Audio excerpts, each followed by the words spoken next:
Hello students, welcome to RT academy. और मैं आपका बायोलॉजी टीचर नागिन हाजिर हूँ आपके लिए एक नया चैप्टर लेकर के। और 12th के लिए खास बात कि आज हमारा ये लास्ट चैप्टर है हमारे सेशन का, बायोडाइवर्सिटी एंड इट्स कंजर्वेशन। बहुत अच्छे से पढ़िए क्योंकि जल्द ही हम इन चैप्टर को भी फिनिश कर देंगे और अपना सिलेबस पूरा कंप्लीट करेंगे। उसके बाद हम मॉडल पेपर सॉल्व करना स्टार्ट करेंगे। ओके गाइस, तो चलिए देखते हैं सबसे पहले कि जो हमारा चैप्टर था बायोडाइवर्सिटी एंड कंजर्वेशन, ये है क्या, इस चैप्टर की क्या इंपॉर्टेंस है। क्लियर?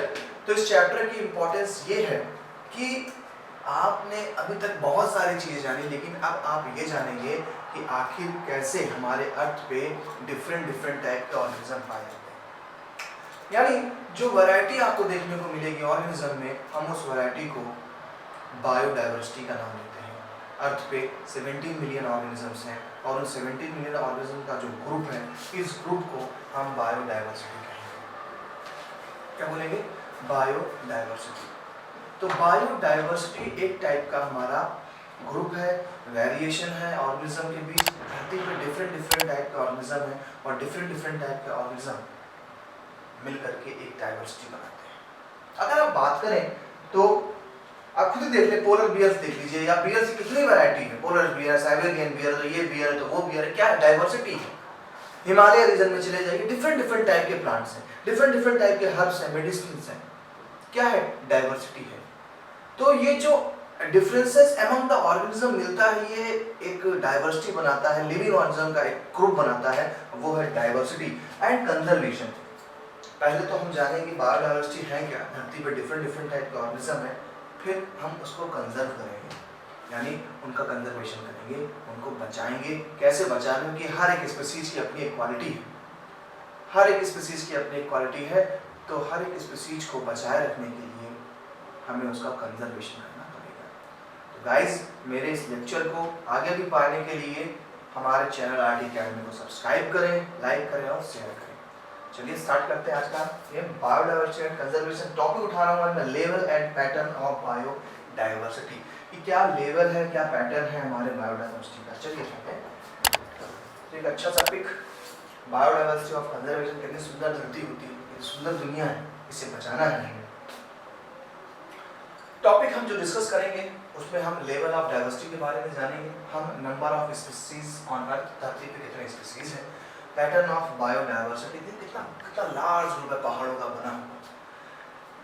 एंड 4 पे जाएंगे लॉस ऑफ बायोडाइवर्सिटी पे, क्या कारण है बायोडाइवर्सिटी को लॉस हुई है। और उसके बाद 5th नंबर पे हम जाएंगे बायोडाइवर्सिटी कंजर्वेशन पे, कि बायोडाइवर्सिटी को कैसे कंजर्व किया। तो ये टॉपिक पे डिस्कस करते हैं। सबसे पहला टॉपिक उठाएंगे हमारे लेवल ऑफ बायोडाइवर्सिटी। बायोडाइवर्सिटी की डिफिनेशन की बात करें तो हमारे मिस्टर एडवर्ड विल्सन बहुत ही फेमस रहे हैं। एडवर्ड विल्सन आंट को पकड़े हुए हैं, काफी अच्छे से उस पर एक्सपेरिमेंट कर रहे हैं। एडवर्ड विल्सन ने सबसे पहले बायोडाइवर्सिटी टर्म दिया था, यानी जो बायोडाइवर्सिटी टर्म आज हम पढ़ रहे हैं, ये biodiversity term given by mister Edward Wilson. तो ये आपके लिए एक पॉइंट इंपॉर्टेंट है, नोटेबल पॉइंट है। आपसे कंट्रीब्यूशन पूछ सकते हैं, साइंटिस्ट का कंट्रीब्यूशन क्या, या who gave the term biodiversity. तो एडवर्ड विल्सन ने बायोडाइवर्सिटी टर्म दिया था। नेचर का बेहतरीन नज़ारा आप देख रहे हैं। तो अब हम बात करेंगे लेवल, यानी जो डाइवर्सिटी है, कि जो डिफरेंट टाइप के ऑर्गेनिजम्स हैं, आखिर इनका लेवल क्या है, किस लेवल पर हम डाइवर्सिटी को समझें। तो सबसे पहले डाइवर्सिटी आप जान गए कि ये जो स्पीशीज रिचनेस है, जो इतने सारे स्पीशीज हैं, इनका ग्रुप डाइवर्सिटी है। और इस डाइवर्सिटी को हम 4 लेवल पे डिफाइन करेंगे। तो 3 level, first level is genetic diversity, second level is species diversity, third level is ecological diversity. 3 level पे डाइवर्सिटी। जेनेटिक आप समझ रहे हैं कि जेनेटिक्स यानी जीन्स के बिहाफ पे है। स्पीशीज टू स्पीशीज है, एक ह्यूमन स्पीशीज है, काऊ स्पीशीज है, गोट स्पीशीज है, तो उसके हिसाब से डाइवर्सिटी स्पीशीज डाइवर्सिटी। आप और हम सभी इंसान है, एक स्पीशीज है, लेकिन हम में भी वेरिएशन है। तो जो हम में वेरिएशन निकल रहा है वो जेनेटिक डाइवर्सिटी है, जीन्स के बिहाफ पे। और जब स्पीशीज टू स्पीशीज आपने बांटा तो स्पीशीज डाइवर्सिटी हो गई। और जब आप इकोलॉजी के हिसाब से बांटेंगे, भाई ये डेजर्ट है, ये आपका रेन फॉरेस्ट, इकोलॉजी बड़े पैमाने पे, तो वो हो जाता है इकोलॉजिकल डाइवर्सिटी। सबसे पहले चलते हैं जेनेटिक डाइवर्सिटी पे। तो diversity shown by single species. Genetic level पे देखिए राउफोलिया वोमिटोरिया प्लांट है, राउफोलिया वोमिटोरिया हिमालय रीजन में so genetic variation in potency and concentration of the chemical reserpine. ये एक केमिकल बनाता है रेस्पायरिन जो मेडिसिनल यूज है इस केमिकल का। ये वहां पर इसी के कई सारी वैरायटी पाई जा रही है। देखिए राउफोलिया वोमिटोरिया ये भी है, राउफोलिया वोमिटोरिया ये भी। तो जेनेटिक लेवल पे ये वेरिएशन पाया जा रहा है। अभी जेनेटिक डाइवर्सिटी और देखिए, India has more than 50,000 different strains of rice. 50,000 type के प्लांट है इसके एंड 1000 वैरायटीज ऑफ मैंगो और 1000 टाइप के मैंगो। देखिए सारे प्यारे प्यारे मैंगो, केसर, अल्फांसो, नीलम, मलिका, चौसा, बहुत सारे आम। तो ये क्या है, जेनेटिक है तो सभी आम है तो सभी मैंगो, लेकिन इस मैंगो में भी क्या है डिफरेंट डिफरेंट टाइप के हैं। तो ये जेनेटिक डाइवर्सिटी को शो करता है। सेकंड स्पीसीज डाइवर्सिटी, ये क्या है डाइवर्सिटी एट स्पीसीज लेवल। अब स्पीसीज के लेवल पे डाइवर्सिटी क्या डाइवर्सिटी है, एग्जांपल वेस्टर्न घाट पे ले। ये अब स्पीसीज की बात कर रहा है, कह रहा वेस्टर्न घाट है ग्रेटर एम्फीबियन स्पीसीज। तो जो हमारा वेस्टर्न घाट है, इस वेस्टर्न घाट पे एम्फीबियंस ज्यादा है इन कंपैरिजन टू ईस्टर्न घाट। तो वेस्टर्न घाट पे ज्यादा है हमारे, ईस्टर्न घाट पे कम है एम्फीबियंस। देखिए सारे कितने एम्फीबियंस की वैरायटीज आपको दिखाई पड़ रही है। सैलामेंडर है, टोड है, बुफो है, हाइला है। अब इकोलॉजिकल तो आप देख रहे हैं, डेजर्ट एरिया अलग अलग, जहां पर क्या डाइवर्सिटी है इकोसिस्टम लेवल, इकोसिस्टम के लेवल पे। एक इकोसिस्टम डेजर्ट का है, एक इकोसिस्टम रेन फॉरेस्ट का है, मैंग्रोव्स का है, एस्टरीज का है, अल्पाइन मैडोज है, वेटलैंड है, कोरल रीफ्स है, सब अलग इकोसिस्टम है। तो ये क्या गया इकोलॉजिकल डाइवर्सिटी हो जाती है। अब IUCN ये सब नाम देता कौन है इतने दुनिया भर का, तो एक हमारा यूनियन है, क्या है वो है हमारा International Union of Natural Resources and their Conservation. तो ये IUCN ने बताया कि more than 1.5 million species described so far, बाकी हैं डिस्क्राइब करना 1.5 million. According to Robert Mills global estimate about 7 million species would have on earth, 7 million species बताई जा रही है धरती पर है। He considered the species to be discovered in the tropics. Only 22% of the total species have been recorded so far. केवल 22% अभी। अब हमारी जो डाइवर्सिटी है, अब ये तो जरा हमें डाइवर्सिटी कितने टाइप की हो गई, स्पीसीज लेवल पे हुई, जेनेटिक लेवल पे हुई, इकोलॉजिकल लेवल पे हुई। अब कह रहे हैं कि इस स्पीसीज को इन्फ्लुएंस कौन करेगा, यानी बायोडाइवर्सिटी किस तरफ जाएंगे तो ज्यादा और कम मिलेगी। तो हमने दो ग्रेडियंट्स बनाए, एक लैटिट्यूडनल एक लॉन्गिट्यूडनल। अगर हम लैटिट्यूडनल की बात करें तो आप इस तरीके से देखेंगे तो ये लैटिट्यूडनल है। तो ये बोला गया कि species diversity decreases from the equator to the poles. अगर इक्वेटर से आप पोल्स की तरफ चलेंगे तो आपको जो डाइवर्सिटी वो डाइवर्सिटी कम होती चली जाएगी, और लाजमी है कम होना, क्योंकि डाइवर्सिटी जो है पोल्स पे आप देखिए कहाँ कितनी स्पीसीज मिलती है। तो ये पॉइंट याद रखना है। ट्रॉपिक्स पे क्या कह रहे हैं, रेंज ऑफ 23.5 डिग्री एग्जाम के लिए आपके इंपॉर्टेंट नहीं है, आप इस पे ध्यान दें। ये पॉइंट आपके लिए इंपॉर्टेंट है कि अगर इक्वेटर से आप पोल्स की तरफ चलते हैं तो आपको पॉपुलेशन में डाइवर्सिटी देखने को कम मिलेगी। तो अगर आप देखें तो इक्वेटर पे ये 0 डिग्री पे इक्वेटर पे आप चाहे इधर चलेंगे, पोल पे चाहे इधर चलेंगे, आपको पॉपुलेशन कम मिलेगी। ठीक है। अब लैटिट्यूडनल ग्रेडियंट्स में कुछ एग्जांपल देखते हैं। Colombia near equator about 1400 species है, कोलंबिया में 1400 स्पीसीज है। लेकिन अब आप इंडिया में चले गए ट्रॉपिक्स पे 1200 हो गए, न्यूयॉर्क चले गए 105 स्पीसीज है, ग्रीनलैंड चले गए, देखिए पोल्स का बढ़ते आ रहा है 50-60 स्पीसीज। ये एग्जांपल दिया गया है कि जो बर्ड्स होती हैं वो इक्वेटर में सबसे ज्यादा थी। कोलंबिया में बहुत सारी बर्ड्स की वैरायटीज हैं। ठीक है। Tropical forest region like Ecuador has up to 10 times of vascular plant species as compared a temperate forest region। तो इक्वेडोर पे क्या है, कम प्लांट स्पीसीज मिल रही है। लैटिट्यूडनल ग्रेडियंट्स पे एक पॉइंट और देखिए, ट्रॉपिकल फॉरेस्ट रीजन लाइक एडेक्वेर has up to 10 times of vascular plants as compared to a temperate forest region like the midwest of USA। तो ये पॉइंट नोट कर लीजिएगा कि किस जगह पे ज्यादा प्लांट, तो भाई 10 टाइम्स ज्यादा प्लांट पाया जा रहा है ट्रॉपिकल फॉरेस्ट रीजन में। इसी लैटिट्यूडनल ग्रेडियंट्स पे आपको दिखाया जा रहा है, लेकिन ये आपको डाटा लर्न नहीं करना है, ये डाटा नॉलेज के तौर पे रखना है, इसका रट्टा नहीं मारना है डाटे का। देखिए क्या बता रहे हैं कि अगर आप देखें The tropical Amazonian rainforest, South America, is the greatest biodiversity on earth. जो आपका ट्रॉपिकल अमेजन रेन फॉरेस्ट यहाँ पर ग्रेटेस्ट डाइवर्सिटी मिलती है देखने को। देखिए प्लांट्स हैं, फिशेज हैं, बर्ड्स हैं, मैमल्स हैं, एम्फीबियंस हैं, रेप्टाइल्स और इनवर्टिब्रेट्स। अब लैटिट्यूडल ग्रेडियंट्स की बात चली रही तो कह रहे रीजन क्या है, reason for highest biodiversity in the tropics. अब आता सर आपने ये बात तो कही कि ट्रॉपिक से अगर आप पोल्स की तरफ बढ़ेंगे तो आपको डाइवर्सिटी कम मिलती चली जाएगी, कम मिलेगी डाइवर्सिटी। लेकिन कह रहा है कि अगर आप टॉपिक्स पे बायोडाइवर्सिटी को ज्यादा देख पा रहे हैं तो उसके पीछे क्या कारण है, क्यों पोल्स पे नहीं है भाई एनिमल्स या अलग बायोडाइवर्सिटी, क्यों डाइवर्सिटी केवल और केवल कहां पर है, टॉपिक पे ज्यादा। तो कारण क्या है, पहला कारण टॉपिक्स। ये इंपॉर्टेंट क्वेश्चन एग्जाम में याद रखिए।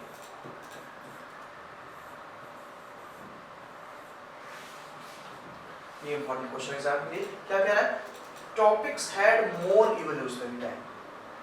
टॉपिक्स पे बहुत इवोल्यूशनरी टाइम आया है, कभी आइस एज था, कभी कुछ था, बहुत इवोल्यूशनरी चेंज था, इसलिए यहाँ पर हमें बायोडाइवर्सिटी अच्छी खासी मिलती है। Second, relatively constant environment, less seasonal. यहाँ पर सीजन बहुत कम पाए जाते हैं, इसलिए भी यहाँ पर एक पॉपुलेशन अच्छे से टिकती है, इससे डाइवर्सिटी मेंटेन रहती है। Third, they receive more solar energy. ये ज़्यादा से ज़्यादा सोलर एनर्जी रिसीव करते हैं। आपको पता है sun is the main product, sun is the main source, sun is the main source of energy.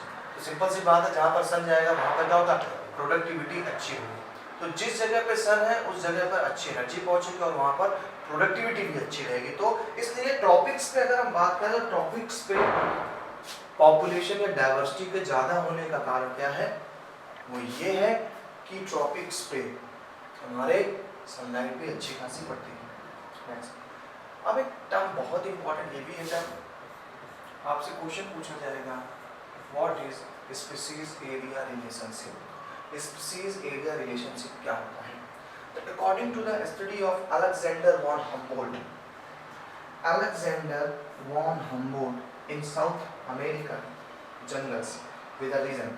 Alexander von Humboldt हम साउथ अमेरिका के जंगलों में रिसर्च कर रहे थे और अलेक्जेंडर वॉन हम्बोल्ट ने देखा कि जैसे जैसे इस जगह को बढ़ाते जा रहे थे, एरिया को बढ़ाते जा रहे थे, वहाँ पर उनको डाइवर्सिटी ज़्यादा मिलती जा रही थी।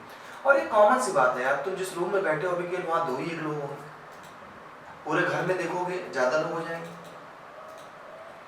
पूरे अपने जो भी तुम्हारा इलाका है वहाँ देखोगे तो और लोग डाइवर्सिटी मिलेगी। मीन्स जैसे जैसे एरिया बढ़ाओगे स्पीशीज रिचनेस भी बढ़ेगी, डाइवर्सिटी बढ़ेगी। यही चीज हम्बोल्ट ने बताई कि जैसे जैसे एरिया बढ़ाते जाते हैं स्पीशीज की रिचनेस भी बढ़ती जाती है। इस पे वॉन हम्बोल्ट ने एक ग्राफ किया, देखिए ग्राफ है। एक साइड इन्होंने स्पीशीज रिचनेस कर दिया, इसको हमने वाई एक्स रखना, ये एरिया ला एक्स। देखिए अगर आप ब्लू लाइन को देखो तो क्या करना, जैसे जैसे एरिया बढ़ता गया, जैसे जैसे एरिया बढ़ता गया स्पीशीज की रिचनेस भी बढ़ती गई। ठीक है, इसके लिए अब इसी को लॉगरिथमिक दिया जाएगा तो क्या बन जाएगा, लॉग माइनस लॉग इस पर जाएगा तो ये बनेगा लॉग एस। देखिए पहले फार्मूला क्या बनना है, एस इक्वल टू सी ए की पावर जब ये है क्या, पहले फार्मूला ऐसा है, S is directly proportional to A. S directly proportional है ए, क्यों, स्पीशीज जितनी ज्यादा एरिया भी उतना ज्यादा जाएगा। अभी जब इस आपने इस प्रोपोर्शनल को हटाया तो इक्वल का साइन लगा, इधर जेड पावर लगा दी, तो बन गया एस इक्वल टू ये सी कांस्टेंट आ गया और ए। ठीक है, अब जो मैथमेटिक्स अच्छे से पढ़े हैं, फिजिक्स अच्छे से पढ़े हुए हैं, उसको ना समझ आता हूँ, मैं भी बायो का ही हूँ। लॉग एस ये आप फार्मूला कर लिए। इनका कहना है कि जैसे जैसे स्पीशीज बढ़ती जाएगी वैसे वैसे एरिया भी बढ़ता जा रहा है। यहाँ कैसे कहते हैं कि अगर एरिया बढ़ रहा है तो स्पीशीज भी बढ़ेगी, यानी स्पीशीज रिचनेस भी बढ़ेगी। तो ये बताया हमारे अलेक्जेंडर वॉन हम्बोल्ट ने। क्या बता दिया, यही कि भाई अगर हम एरिया और स्पीशीज के बीच का एक रिलेशन बनाएं, एरिया और स्पीशीज के बीच का रिलेशन बनाएं, तो जैसे जैसे स्पीशीज रिचनेस बढ़ती, जैसे जैसे एरिया बढ़ता जाएगा स्पीशीज रिचनेस भी बढ़ती जाएगी। अब जरा समझिए कि बहुत इंपॉर्टेंट पॉइंट है, where S species richness, A area, C is equal to y interact. C एक कांस्टेंट रखा गया है जहां पर y इंटरएक्ट हो रहा है। इंटरएक्ट का y देखिए जगह से जाना चाहिए था सीधे इसको, लेकिन जहां पर ये टर्न हो गया y ने इंटरएक्ट कर दिया, इसी को हमने पॉइंट को मान लिया C, और यही हो गया y इंटरएक्ट। C हमारा वो हो गया जहां पर क्या हो रहा है, हमारा कर्व बन गया। ठीक है, z क्या है, स्लोप ऑफ द लाइन। ये z बताता है स्लोप ऑफ द लाइन, यानी लाइन में कितनी ढलान है। इसी को रिग्रेशन कोएफिशिएंट भी कहते हैं। तो देखिए तीन चार चीजें फिर से। वन हमबोल्ट ने दिया था साउथ अमेरिका के जंगलों में जब वो डिस्कवरी कर रहे थे डाइवर्सिटी के बारे में, तो उन्होंने देखा कि जैसे जैसे एरिया बढ़ता जा रहा था, स्पीशीज रिचनेस बढ़ती जा रही थी। उसी पे वन हमबोल्ट ने एक फार्मूला तैयार किया कि अगर स्पीशीज बढ़ रही है तो हमारा एरिया भी बढ़ रहा है। तो S = C a⁻z हो गया, जहाँ पर S स्पीशीज रिचनेस को डिनोट कर रहा है, C y इंटरएक्ट को डिनोट कर रहा है, A हमारा एरिया है, Z slope of the line, slope of the line ढलान, यानी जितना ज्यादा Z होगा उतनी ढलान ज्यादा होती है, कुछ ऐसे, यानी जितना ज्यादा होगा तो ढलान भी ऐसे होती चली जाएगी। अभी इस पे आएगा स्लोप पे question. On a logarithmic scale, the relationship is the straight line. The equation is log s equal to log c plus z log m. ठीक है, अब देखिए step. Generally for small areas, the z value is 0.1 to 0.2. छोटी जगह पे जो z की value है वो 0.1 से 0.2, यानी कि बहुत ज्यादा स्लोप नहीं है। 0.1 से 0.2 जनरल, ये है जनरल मान लीजिए, तो जनरल क्या है 0.1 से 0.2। बट फॉर लार्ज एरिया जैसे इंटायर कॉन्टिनेंट ले लेंगे तो slope of the line is steeper, slope of the line is steeper. देखिए जितना ज्यादा इसकी वैल्यू बढ़ती जाएगी उतना स्लोप हो जाएगा, यानी अगर कॉन्टिनेंट पे ले लें तो ये कुछ ऐसा चला जाएगा, स्टीपर हो गया। स्टीपर क्यों झुक गया बाई की तरफ, क्यों झुक रहा है, क्योंकि वैल्यू देखिए बढ़ गई 0.6 से 1.2। एग्जाम्पल, बहुत इंपॉर्टेंट पॉइंट है। फॉर फ्रूगीवोरस बर्ड्स, फ्रूगी हमारे बर्ड्स जो है जो फ्रूट्स को खा रही है, frugivorous birds and mammals in the tropical forest of different continent, the z value is 1.15, यानी ज्यादा ज्यादा स्टीपर हो जाएगा। तो जितना ज्यादा एरिया बढ़ेगा स्पीशीज भी बढ़ेगी, और जितनी वैल्यू उसकी बढ़ती जाएगी उतना ही आपका ये कर्व स्टीपर होता जाएगा, स्लोपी हो जाएगा। एनसीईआरटी में क्वेश्चन दिया था कि इसका मतलब क्या है, तो स्टीपर का मतलब है कि स्पीशीज रिचनेस बढ़ती जा रही है।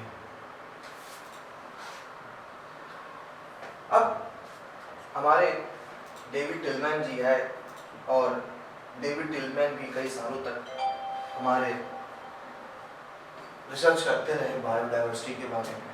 डेविड टिलमैन काफी संघर्षशील आदमी Tilman. According to David Tillman, plots with more species shows less year-to-year variation in total biomass. ये प्लॉट का क्या मतलब है? तो ये अपने घर के बाहर फील्ड थी, उस फील्ड पे एक स्क्वायर शेप में स्ट्रक्चर होते हैं कुछ ऐसे, और ये उसको एक जगह रख देते थे, तो उसके अंदर देखते थे कितनी बायोडाइवर्सिटी है ग्रासेस में, और फिर उसको काउंट करके ये उस इलाके के डाइवर्सिटी का पता लगाते थे। डेविड टिलमैन ने बोला कि अगर प्लॉट को जो भी स्पीशीज है देखें लेस ईयर टू ईयर, तो उसमें वेरिएशन क्या होता है, कम होता जाता है, वेरिएशन कम होता जाता है। और जब वेरिएशन कम होता जाता है तो सिंपल सी बात है कि वो ज़्यादा लंबे समय तक बायोमास नहीं बना पाएगा। सिंपल सी बात है, वेरिएशन खत्म हो जाए। Increase diversity contributes to higher productivity. अगर डाइवर्सिटी इंक्रीज होती है तो प्रोडक्टिविटी बढ़ेगी। अरे क्यों नहीं बढ़ेगी भैया, अगर किसी इलाके में 10 पेड़ लगे हैं तो उनकी प्रोडक्टिविटी ज़्यादा है कि 50 पेड़ में प्रोडक्टिविटी ज़्यादा है। सिंपल सी बात है, 50 जो प्लांट्स होंगे उनमें प्रोडक्टिविटी ज़्यादा बढ़ जाएगी। It is essential for ecosystem health and survival of human race, और ये एसेंशियल है हमारे ह्यूमन हेल्थ के लिए और survival of the human race, मानव जाति के लिए। हमारे अगले साइंटिस्ट आए हैं पाउल एहरलिच, थोड़ा सा नाम याद ठीक है, कोई दिक्कत नहीं। पाउल एहरलिच ने इस डाइवर्सिटी को देखते हुए एक अपना अलग सिद्धांत बनाया। जब ये डाइवर्सिटी पर रिसर्च कर रहे थे पाउल, तो उनको एहसास हुआ कि अगर डाइवर्सिटी का हर एक ऑर्गेनिज्म, डाइवर्सिटी आप समझ लीजिए कि इकोसिस्टम के ले लीजिए, लिविंग और नॉन लिविंग जो भी हमारे पास है, तो पॉल ने बताया कि अगर डाइवर्सिटी में मौजूद कोई भी स्पीसीज को धीरे धीरे खत्म होता जाएगा, स्पीसीज धीरे धीरे खत्म होती गई, तो ऐसी कंडीशन में डाइवर्सिटी खत्म हो जाएगी, इकोसिस्टम खत्म हो जाएगा और धरती पे कुछ भी नहीं बचेगा। तो ऐसा होता भी है कि हम और आप अपने फायदे के लिए दूसरे ऑर्गेनिजम्स को नुकसान पहुंचा रहे हैं, चाहे वो प्लांट्स को ले लें, चाहे वो अदर एनिमल्स को ले लें।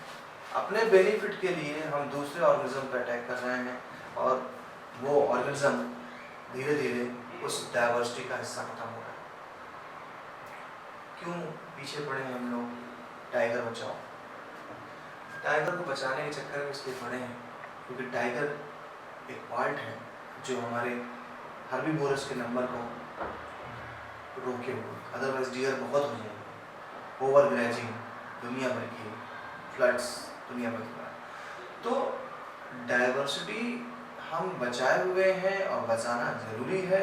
ये चीज़ हमें पॉल एहरलिच के एग्जाम्पल के थ्रू मिली, जिन्होंने उस एग्जाम्पल का नाम रखा रिवेट-कॉपर हाइपोथेसिस।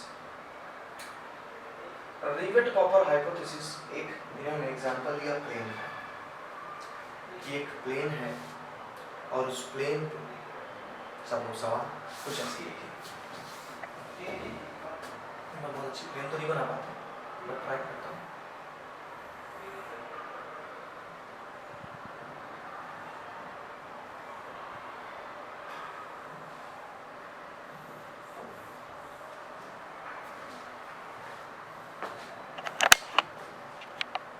ये मान लीजिए प्लेन, और इस प्लेन पे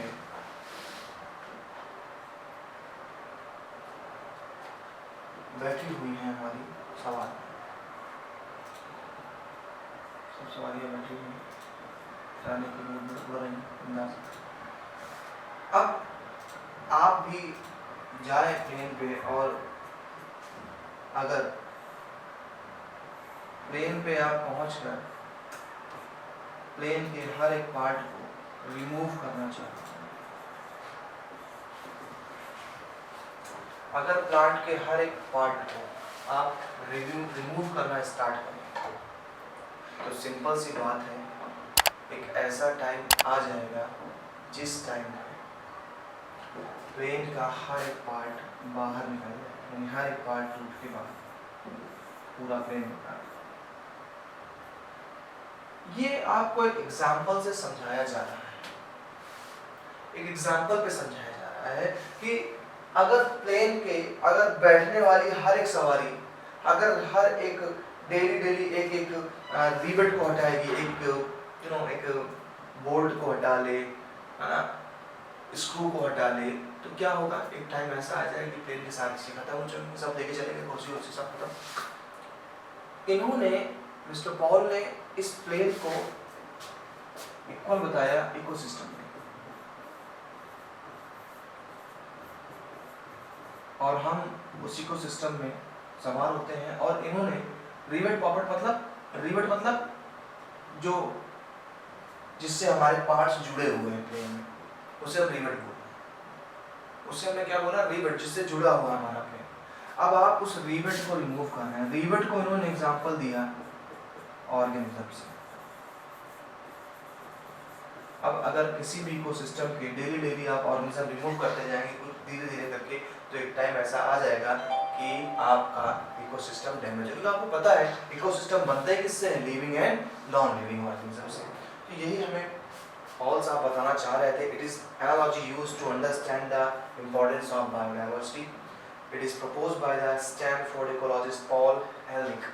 पॉल एहरलिच ने हमें बताया, क्या बताया कि पॉल जी ने बताया हम सभी को। पॉल जी ने बताया रिवेट-कॉपर हाइपोथेसिस। क्या था ये hypothesis? In an airplane ecosystem, जिसे बताया मैंने एयरप्लेन का इकोसिस्टम है, all parts are joined together using many rivets. Rivets मतलब स्पीसीज, जैसे रिवेट्स वहाँ पर पेच हैं, वैसे यहाँ पर स्पीसीज हैं। If passenger pop a rivet, pop मतलब निकालना, उसी से बना popper, pop the rivet it may not affect flight safety. But take a functioning of the ecosystem. But as more and more rivets are removed, लेकिन ज़्यादा से ज़्यादा अगर रिवेट रिमूव हो गए, that the plane becomes dangerous. Plane क्या हो जाएगा? वीक हो जाएगा और खत्म भी हो जाएंगे. तो ये सिस्टम बनता है हमारा रिवेट पॉपर हाइपोथेसिस. देख लीजिए, नोट्स को सही से समझ लीजिए, आखिर ये है क्या. तो रिवेट पॉपर हाइपोथेसिस एक तरीके का हमारा डाइवर्सिटी को बचाने का तरीका था, जो भाई साहब ने बचाया. Loss of the rivets on the wings that derive major ecosystem function is more dangerous to flight safety. तो भैया मत करें, इकोसिस्टम को मत बर्बाद करें, बायोडाइवर्सिटी को कंजर्व करके चलना है. तो हमारा जो आज का लेक्चर रहा वो लेवल ऑफ बायोडाइवर्सिटी पे रहा. आज के लेक्चर हमारा लेवल तो बताया, कई सारे थ्योरी भी है मिले, जैसे कि स्पीसीज एरिया रिलेशनशिप, याद रखने वाली बात है. स्पीसीज एरिया रिलेशनशिप को ये सब पढ़ने की ज़रूरत है. इम्पॉर्टेंट क्वेश्चन है, वो ग्राफ इम्पॉर्टेंट है, हमारे डेविड टिलमैन की बात इम्पॉर्टेंट है, और पॉल इलिट का क्वेश्चन एग्जाम में बहुत ज़्यादा आता है,